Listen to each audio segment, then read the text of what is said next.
नमस्कार।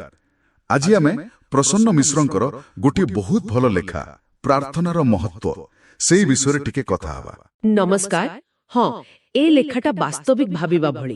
एटा केमती माने आमे जेमती प्रार्थना करू साधारणतः से विषय पूरा एक नुआ दृष्टिकोण दउची। प्रकृत रे प्रार्थना कोन ता ऊपर चिंता करबाको बाध्य करूची। चलंतु टिके भितरकू जिबा यार। निश्चय। तेबे ए आलोचनार मूल कथा हैला प्रार्थनार प्रकृत अर्थ कोन। कोन एटा खाली मागिबार गोटे प्रक्रिया ना आउ किछि अछि हा भितरे। लेखकंक कहिबा अनुसारे तो एटा आमे जहा भाबुछे ताठू बहुत अधिक। हाँ, से गोटे भारी सुंदर कल्पना दे आरंभ करिसंती। भाबंतु टिके जदि भगवान निजे आसी आम आगरे ठिया ही कहिबे कोन दरकार तोर माग, तेबे जणे प्रकृत भक्त माने जे सतरे भक्त से कोन मागिबो। कोन मागिबो? लेखक कहउचंती से किछि दुनियार जिनिस धन संपत्ति सुख एसबो मागिबनी। से केवल मागिबो ईश्वरंकर करुणा तांकर सानिध्य। अच्छा।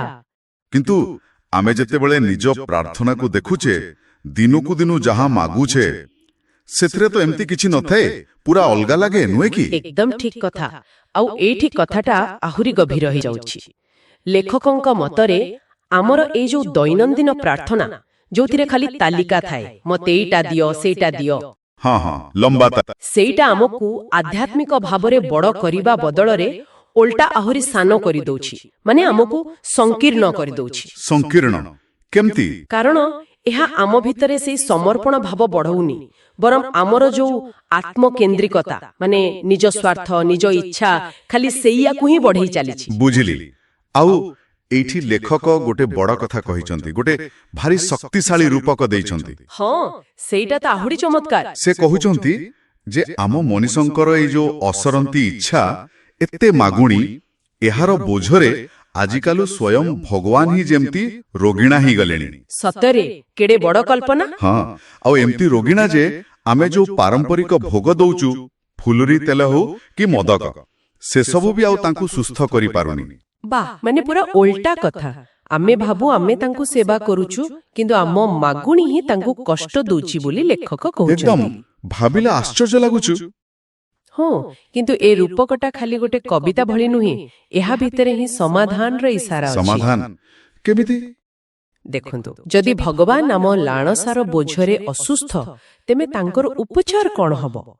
लेखक कहउछंती उपचार हैला भक्तर निजर आत्मशुद्धि, निजकु बदळेबा। माने आमे निजकु ठीक कले जाई से सुस्थ हेबे। हाँ, आ सबुठु बड़ कथा लेखक कहउछंती एबे समय एमिति आसीछि जे भगवान आमकु किछि देबा बदळरे ओलोटा आमठु किछि मागुछंती। आमठु कोन मागुछंती? से मागुछंती तांकर निजर सुस्थता पई, तांकर निरामयता पई। आमर संपूर्ण समर्पण बिना शर्तरे किछि न मागी केवल निजकु समर्पित देबा। एइटा तो प्रार्थना विषय रे हमर जेते धारणा थिला सबकु उल्टा पलटा कर दउछि।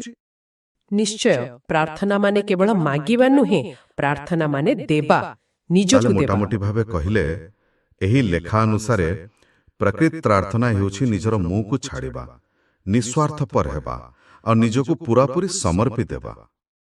हाँ, आउ एमिति एक समर्पण जहा केवल भक्त पई भल नुहे, एहा स्वयं भगवानंक पई भी कल्याणकारी, गोटे दुई पाखिया संपर्क भली।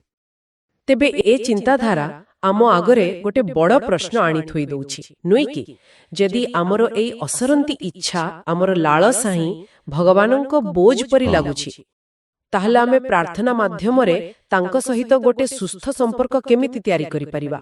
केमितिका प्रार्थना ए संपर्क को सुस्थ रखिबो? एइटा ही प्रकृत प्रश्न। एहा ऊपर भाबिबा दरकार। जदि प्रार्थना केवल मागिबा पई नुहे ताहले कोन पई? बोधरे निजको बदलेबा पई आउ ईश्वरंका सह एक भिन्न एक गभीर संपर्क गढ़िबा पई। हाँ, एक समर्पणर संपर्क। ठीक, एही गभीर चिंता पई लेखक प्रसन्न मिश्रंकु बहुत धन्यवाद। आजि पई आलोचना एतिकरे रखिबा, किंतु ए प्रश्नटा समस्तंक मनरे रहिला। निश्चय रहिला। धन्यवाद। धन्यवाद।